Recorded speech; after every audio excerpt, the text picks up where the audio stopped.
Welcome to exclusive diaries for inspiring relationship stories that touch your heart. Subscribe to stay up to date with our latest content and join us on our journey of love and connection. I cheated on my husband. I just have to tell it somebody. We're married for 25 years, and I was a SAH wife and mother all through of it. We have 2 kids, 10F and 8M, I'm 44 and my husband is 52. I'm dependent on him in every way possible, and he abuses it.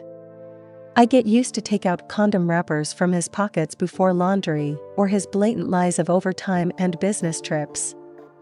I always thought that I have my kids, and when they are adults, I can divorce him and move back to my home country or anywhere in Europe, so I was relatively happy.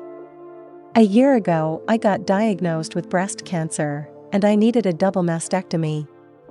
After the diagnosis, he refused even to touch me. After the mastectomy, he got even more disgusted. I wear a wig all the time because he thinks I'm hilarious with my bald head. I met with Fran, 36F, in a support group half a year ago. She's a cancer survivor and moved to this area recently. We became really good friends with same interests. It was nice to have a friend, nice to have someone to chat who knows what chemo feels like and not just feeling sorry for me. A week ago, my FIL died, and my husband took the kids and flight there last Tuesday. We had a big fight because I couldn't go with them. He was angry at me, but I had a chemo treatment in Wednesday. I had a treatment every 3 weeks. Fran offered to take me to and from the hospital, and she insisted that she's helped me after and refused to leave. This was the first time someone helped me. Most of the time, we have a nanny to take care of the kids while I'm suffering and puking upstairs alone. And the first few hours after is hellish. She helped me change after I had an accident, held the bucket, tucked me in. She even took off my wig when I got sweaty and told me that I'm beautiful without it. She stayed the night and cooked for me the next day. She constantly praised me and reassured me. She let me cry on her shoulder. At the evening, she offered me a joint to help with my appetite. We had so much fun, laughed hard, watched a funny movie, and ate junk food.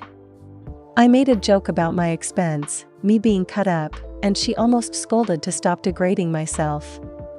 One thing led to another, and we made out in the living room, and I fell asleep in top of her. Actually, she was the one who stopped me to do more, because I was under the influence.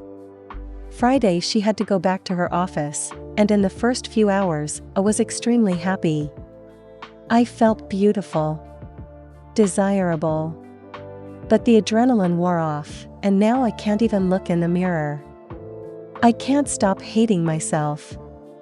I cling to my children when they arrived at Sunday. I skipped the group meeting, and I'm avoiding Fran. I hate myself so much. Thank you for listening. Comment 1. So, your husband has not or ever honored his vows, and you feel financially stuck with him, so can't leave, though if you had the chance you would? So what steps can you take to get out? How much longer is your treatment? How is it paid for? How can you plan for a better future? Who can you tell of your husband's behavior to not be alone in knowing it and unable to do anything about it? Right now, don't blank that friend, and plan. The pot has finally boiled over, and your marriage may well be done. Start minutely examining what next. Comment 2. Hey, I'm sorry to hear about everything you've been going through.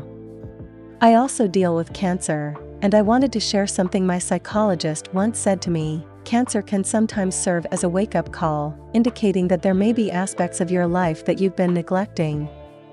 From reading your story, it seems like you may have been neglecting your own needs in order to prioritize the happiness of your husband and kids. In my own experience, I also neglected myself due to the abuse I suffered from both of my narcissistic parents.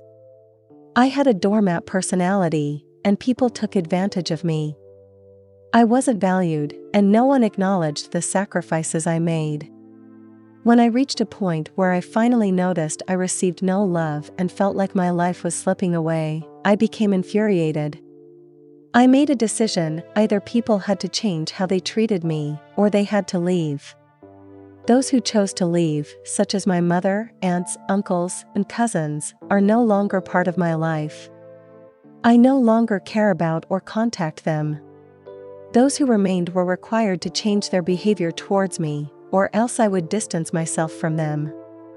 As a result, those who regretted their mistreatment made significant changes to make amends for their past behavior. However, it took a lot of effort, energy, and boundary setting on my part. I demanded to be respected and acknowledged.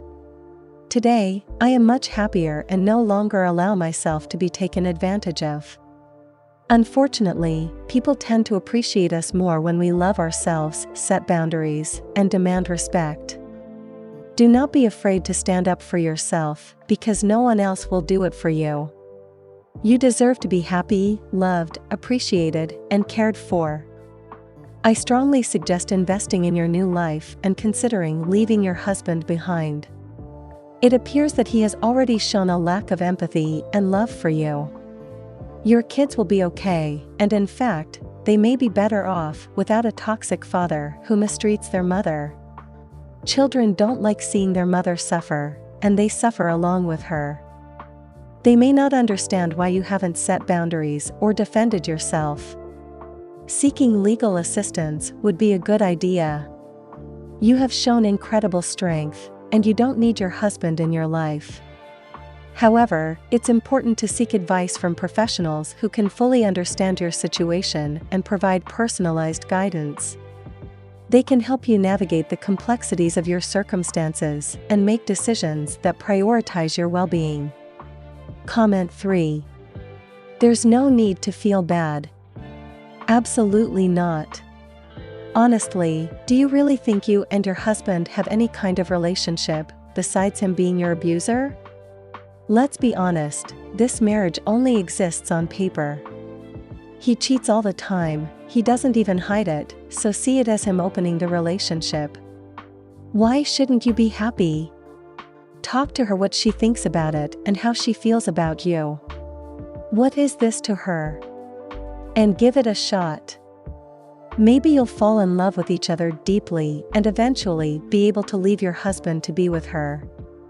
Document everything he's doing or not doing, his absence, how often he's gone, how often does he do something with the kids, talk to a lawyer what you can do. Get your ducks in a row, you have enough time whilst he's gone. Sounds like you have someone by your side who would help you go through this. She sounds amazing, and you deserve to be treated the way she's doing. It's time to think about yourself and your kids. Please don't forget that you show them how life works and how relationships look like. Think about what you teach them right now. And if this is really what you want them to learn, to be okay with being treated like that or to treat someone like that.